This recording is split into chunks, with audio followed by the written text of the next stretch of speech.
How to fix something went wrong. Please try again later in Roblox. Hey guys, if you're facing similar kind of issues while trying to play Roblox, this is how you can fix it.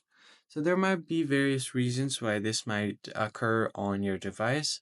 The first one being unstable internet. So just make sure that you have a stable enough internet connection.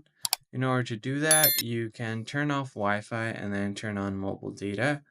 Try to run Roblox on that. So go ahead and open Roblox and see if that works. But if you're still getting something went wrong page, then in that case, you're going to have to switch back to your Wi-Fi. And then from here, long press on the Roblox app, go to the II button to go to app info. Make sure to go to storage and clear cache. You could also try to clear all of its data and you'll be asked to log in again. The next step is to go to permissions and make sure all of the permissions are allowed.